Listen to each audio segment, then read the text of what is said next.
देखो क्वेश्चन ये है, a masonry chimney having a shape of frustum, frustum of cone, मतलब कोन को ऊपर से पार्ट को काट देते उसको हम लोग फ्रस्टम बोलते हैं।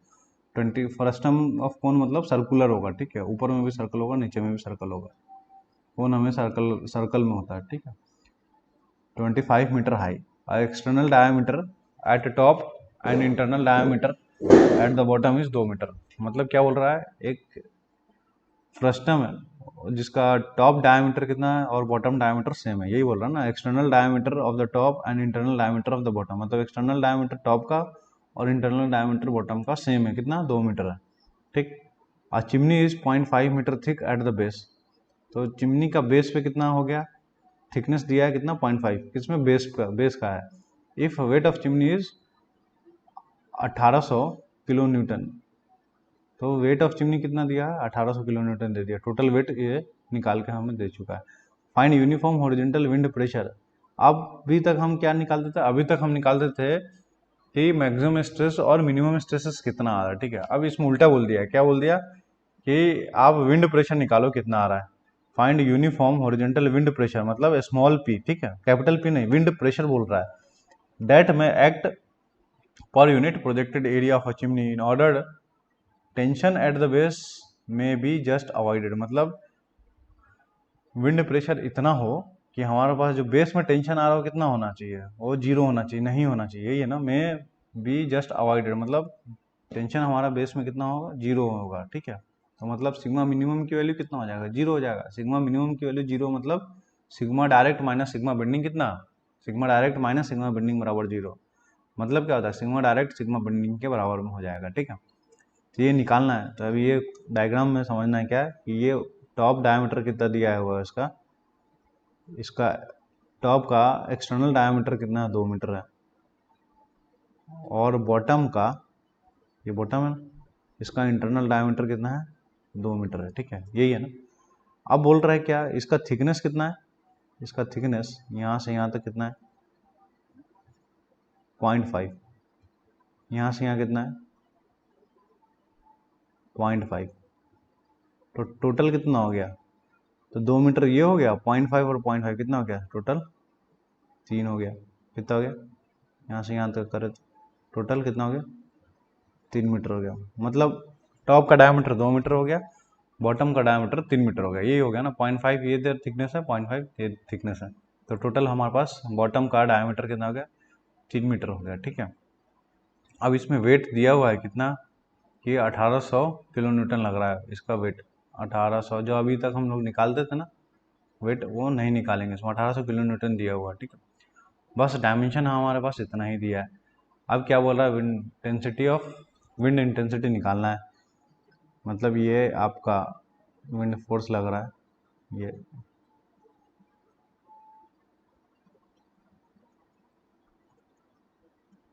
तो देखो इसको कहीं से भी देखोगे, इस डायरेक्शन में देखो या इधर से देखो, तो शेप कैसा दिखेगा हमेशा आपको, ये फ्रस्टम जैसा ट्रिपोजाइडल शेप दिखेगा। अब कोन नहीं ना दिखेगा, कोन तो टॉप पे से देखोगे तब पता चलेगा कि सर्कल है।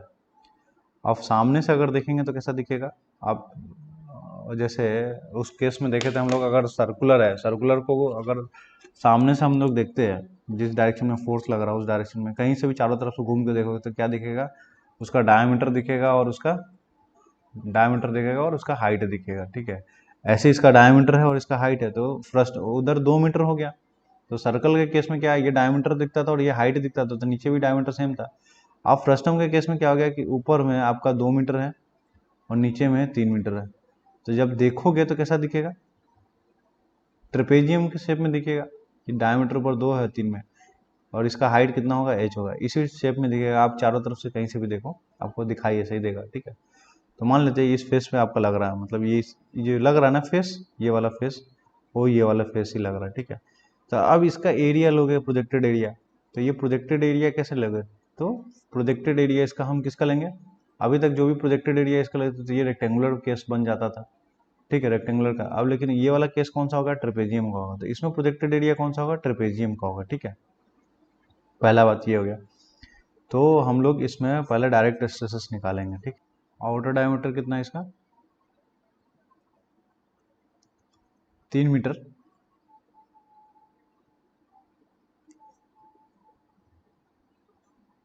तो ये आउटर डायमीटर कितना हो गया, 3 मीटर है, और इनर डायमीटर कितना है,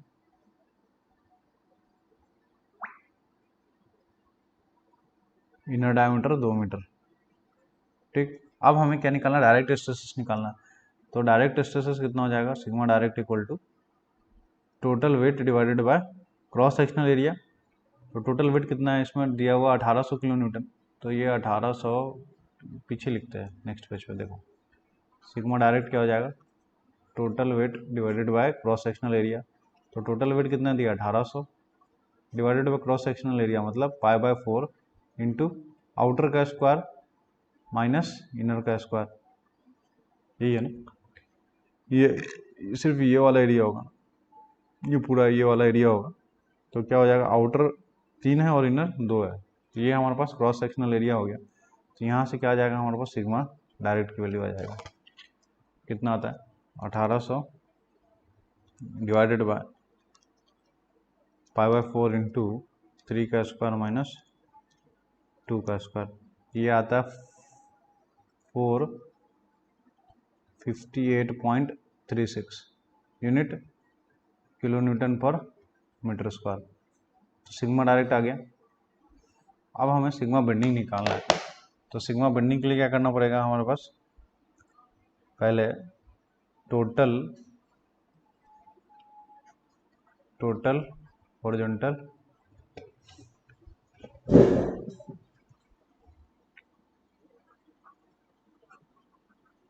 हॉरिजॉन्टल विंड फोर्स क्या होता है, टोटल हॉरिजॉन्टल विंड फोर्स किससे बोलते हैं हम लोग, पी से बोलते हैं। ये होता है के into P into A P. अब के की वैल्यू क्या है, 1 हो जाएगा, क्यों, क्योंकि ये हमारे पास सॉरी के की वैल्यू कितना हो जाएगा, ये सर्कल है तो कितना हो जाएगा, 2/3 हो जाएगा। तो के होगा हमारे पास 2/3, सर्कुलर सेक्शन है तो 2/3 हो जाएगा। अब इंटू पी हमें निकालना है। अब ए पी मतलब प्रोजेक्टेड एरिया, प्रोजेक्टेड एरिया कौन सा, अब देखो इस फेस पे लग रहा है, तो मतलब कहीं से भी फेस देखोगे तो आपको कैसा इसी टाइप का दिखेगा। जैसे देखो अगर सर्कुलर में हम देखते थे तो सर्कुलर में कैसा दिखता था हमारे पास, इसका डायमीटर डी दिखता था और इसका हाइट एच दिखता था। अगर इसको हम देखेंगे तो कैसा दिखेगा, उसका ऊपर का डायमीटर दिखेगा और एक नीचे का डायमीटर दिखेगा, क्योंकि उस वाले केस में दोनों में सेम था, सर्कल में तो डी डी सेम था। ऊपर में डी अलग है, नीचे वाले में डी 3 मीटर है, तो ये डी आउटर हो गया, 2 डी है। तो कैसा दिखेगा हमारे पास, इस वाले शेप में दिखेगा। तो ये वाला शेप कैसा हो गया आपका, ये वाला शेप होगा ट्रेपेजियम, ठीक है। अब जो इसका प्रोजेक्टेड एरिया होगा तो कौन सा लेंगे, इसका प्रोजेक्टेड एरिया ट्रेपेजियम का लेंगे, ठीक है। जो फेस दिख रहा है उसी का लेंगे, तो ट्रेपेजियम का लेंगे। तो ये यहाँ पे क्या है, 2 मीटर है, यहाँ पे क्या है 3 मीटर है, और हाइट कितना है, एच है। तो प्रोजेक्टेड एरिया कितना हो जाएगा इसका, इन दोनों का एरिया का आधा, एवरेज इंटू हाइट। यहाँ पे लिख लो, देखो ये एपी कितना हो जाएगा, अगर डायग्राम बनाते हो, ये आपका 2 है, ये 3 है, और ये हाइट कितना था, हाइट 25 मीटर है ना, ये 25 मीटर अगर हाइट है तो एपी कितना हो जाएगा,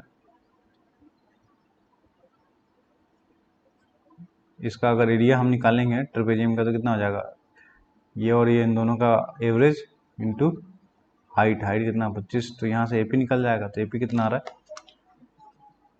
2.5 इंटू 25, तो 55 आ जाएगा। तो ये हो जाएगा 55, ठीक।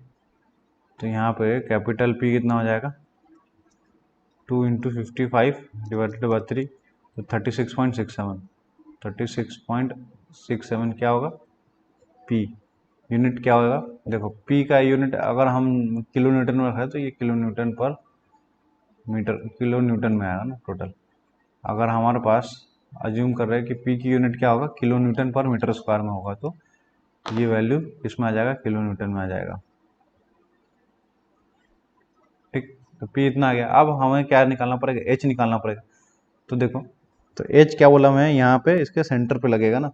तो ये ट्रेपेजियम है, यहाँ सर्कुलर या रेक्टेंगुलर नहीं बन रहा है, रेक्टेंगुलर नहीं बन रहा है, ट्रेपेजियम है। तो ट्रेपेजियम का हम CG कैसे निकालेंगे। मान लो ये H है हाइट, मतलब इसका ट्रेपेजियम का हाइट H है, ऊपर में अगर डायमेंशन A है और नीचे का B है, तो अगर हमें CG निकालना है तो ये CG आपका लाई यहाँ पे करेगा। तो y बार मतलब y बार कितना निकलेगा, B मतलब बेस का जहाँ से निकाल रहे हो उसका B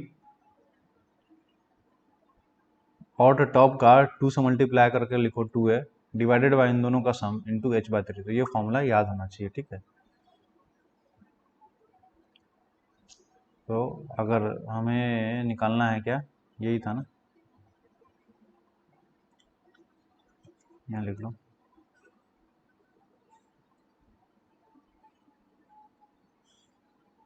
ये 2 मीटर है, ये 3 मीटर है, और इसका हाइट 25 मीटर है। तो ये यहाँ से यहाँ तक क्या हो जाएगा, ये हो जाएगा हमारे पास h बार।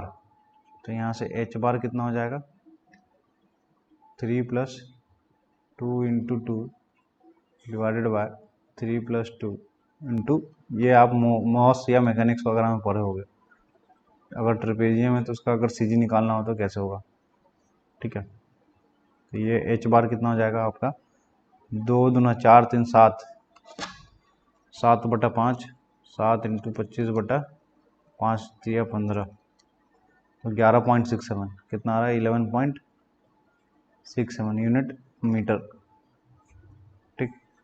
तो ये h बार नहीं, इसमें h ही ना लिखेंगे, h, ये इतना आ गया, ठीक। अब मोमेंट कितना आ जाएगा, moment equal to P × H, capital P × small h। तो कैपिटल P कितना 36.67, P × H कितना 11.67। तो ये वैल्यू कितना आ जाएगा, अगर हम इसको सॉल्व करेंगे तो m की वैल्यू आ जाता है 36.67 इंटू 11.67, तो 427.93 unit kilo newton into P ना, किलो न्यूटन इंटू मीटर में। थोड़ा अच्छे से लिखो, 93 P unit kilo newton meter में।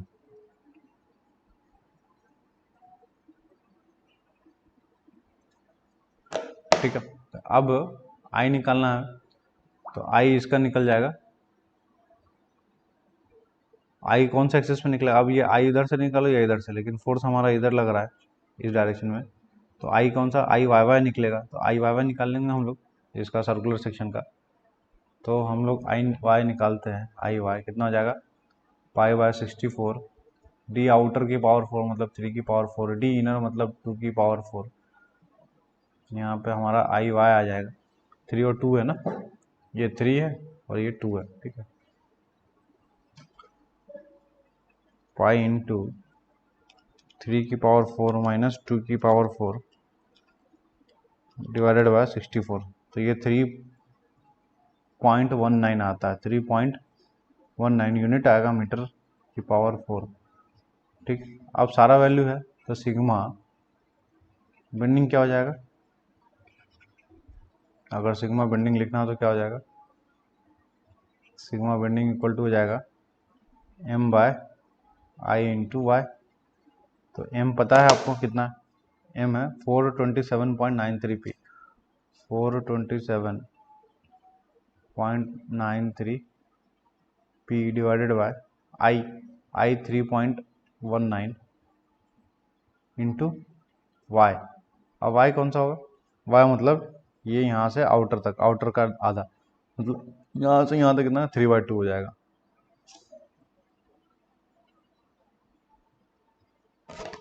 तो ये होगा 4.27.93 into 3 divided by 3.19 into 2, 427.93 into 3 divided by 3.19 into 2, 201. 22 unit 201.22 P unit kilo Newton पर मीटर स्क्वायर, किलो न्यूटन पर मीटर स्क्वायर, ये होगा सिग्मा बेंडिंग। अब फॉर नो टेंशन कंडीशन, यही बोल रहा ना कि टेंशन ना हो, फॉर नो टेंशन कंडीशन क्या होगा, sigma bending equal to sigma direct हो जाएगा। तो सिग्मा बेंडिंग कितना है 201.22 P equal to sigma direct कितना हो गया, सिग्मा डायरेक्ट निकाला था हम लोगों ने 458.36, 458.36। तो यहाँ से क्या आ जाएगा, पी आ जाएगा। पी ये कैपिटल पी नहीं है, स्मॉल पी है ना, ये कैपिटल पी नहीं है, स्मॉल पी है।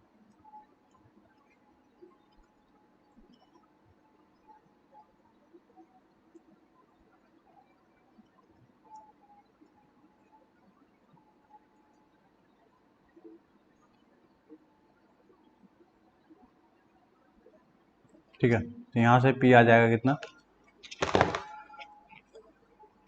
458.36 डिवाइडेड बाय 201.22, तो ये आता है 2.27। पी की वैल्यू कितना होता है 2.27 यूनिट किलो न्यूटन में सब चल रहा था, देख किलो न्यूटन, तो ये यूनिट हो जाएगा किलो न्यूटन पर मीटर स्क्वायर। तो ये इतना आंसर आ जाएगा हमारे पास।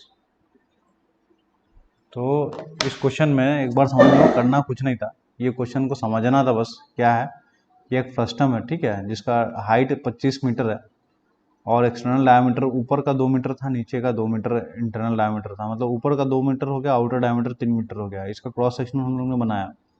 तो ये अगर किसी भी फॉर्म में देखेंगे, जैसे देखो सर्कल, अगर सर्कुलर सेक्शन होता है तो उसको अगर हम देखते हैं फ्रंट व्यू, तो कैसा दिखता था हमें, रेक्टेंगल दिखता था जिसका डायमीटर डी होता था और उसका हाइट एच होता था। तो जो डायमीटर डी होता है और कौन सा होता था, विड्थ हो जाता था, तो एक ट्रायंगल बनता था डी बाय एच का। तो वैसे ही इसका कैसा बनेगा, इसका बनेगा एक अलग, उसका ए डायमेंशन होगा, नीचे बी डायमेंशन होगा, उसको जोड़ दोगे तो ये जो फॉर्म बनेगा वो ट्रेपेजियम बन जाएगा। ठीक है, तो सबसे पहले सिग्मा डायरेक्ट निकाला हम लोग। सिग्मा डायरेक्ट क्या होगा, wait divided by cross sectional area. तो टोटल वेट दिया हुआ था और क्रॉस सेक्शनल एरिया मतलब इस क्रॉस सेक्शन का, बेस का जो क्रॉस सेक्शन है, बेस का जो क्रॉस सेक्शन है उसका एरिया हमने निकाल लिया, पाई बाय 4 आउटर का स्क्वायर माइनस इनर का स्क्वायर। तो यहाँ पे डायरेक्ट आ गया। अब हॉरिजॉन्टल विंड प्रेशर निकालना, अब बेंडिंग स्ट्रेस निकालना, उसके लिए क्या चाहिए हमें, हॉरिजॉन्टल विंड प्रेशर चाहिए। तो फॉर्मूला था Kp इंटू एपी। अब एपी इसमें निकालना क्या था, जो आपका प्रोजेक्टेड एरिया है। तो प्रोजेक्टेड एरिया वही बताया हमें, यहाँ पे कैसा बनेगा, ट्रेपेजियम फॉर्म में बनेगा, जिसका ट्रेपेजियम फॉर्म में ऊपर में 2 है, नीचे में 3 है, इसका हाइट h हो गया। हाइट कितना 25 था, तो ये एपी हमने निकाल लिया, ट्रेपेजियम का एरिया निकाल लिया जो ऐसा निकलता है। ठीक है, तो एपी लिख लिया। अब हमारे पास पी आ गया, और पी के फॉर्म में, क्योंकि विंड प्रेशर हमें नहीं दिया था। अब हाइट निकालना है, तो मैं बता हूँ कि हाइट कहाँ, मतलब एच बार निकालना हमें। एच बार मतलब ये हमें निकालना है कि विंड प्रेशर है और सी जी पे एक्ट करेगा, तो सी जी कितना होगा, तो बेस से जहाँ भी सी जी होगा वहाँ पे एक्ट करेगा वहाँ विंड प्रेशर, जिसको बोला हम लोगों ने कैपिटल पी। तो ये बेस से यहाँ तक जो होगा उसको हम बोलते हैं एच। तो ये एच निकालना पड़ेगा, क्योंकि ये हो गया ट्रेपेजियम के फॉर्म में। पहले हम h/2 लिख लेते थे, क्योंकि ये रेक्टेंगल बनता था, किसका, जो हमारे पास प्रोजेक्टेड एरिया था वो कौन सा, रेक्टेंगल फेस में आता था, इसलिए हम h कैसे लिखते थे, जो टोटल हाइट है उसका आधा कर देते। अब इसमें जो हमारे पास प्रोजेक्टेड एरिया आ रहा है वो कैसा आ रहा है, ट्रेपेजियम फॉर्म में आ रहा है, तो उसके लिए एच थोड़ा अलग निकलेगा। तो ये ट्रेपेजियम में अगर बेस से अगर ऊपर हम जाते हैं तो एच बार निकालने का फॉर्मूला होता है हमारे पास, इधर लिखा है था ना, इधर होता है b + 2a divided by b + a into h/3। ठीक है, तो यहाँ भी लगा दिया हमने b, मतलब नीचे से ऊपर जा रहे हैं तो नीचे वाले को सिंगल रखो तो 3 + 2 टाइम्स ऑफ ऊपर वाले को डिवाइडेड बाई इन दोनों का सम डिवाइडेड इंटू h/3। तो यहाँ से h आ जाता है हमारे पास। तो मोमेंट निकालेंगे फिर, तो मोमेंट कैसा आ जाएगा, p इंटू एच। तो कैपिटल P है, तो कैपिटल P निकाल चुके हैं हम लोग, इन दोनों का मल्टीप्लाई करेंगे, इतना आ गया। फिर I निकाल लेंगे हम लोग, I कौन सा, क्रॉस सेक्शन का I निकल गया, तो सिग्मा बेंडिंग आ जाएगा फॉर्मूला में पुट करेंगे। तो अब क्या बोला था, नो टेंशन कंडीशन होना चाहिए, तो नो टेंशन कंडीशन लगाया यहाँ पे, तो इससे हमारे पास P आ गया। P मतलब हॉरिजॉन्टल विंड फोर्स आ गया। ठीक है,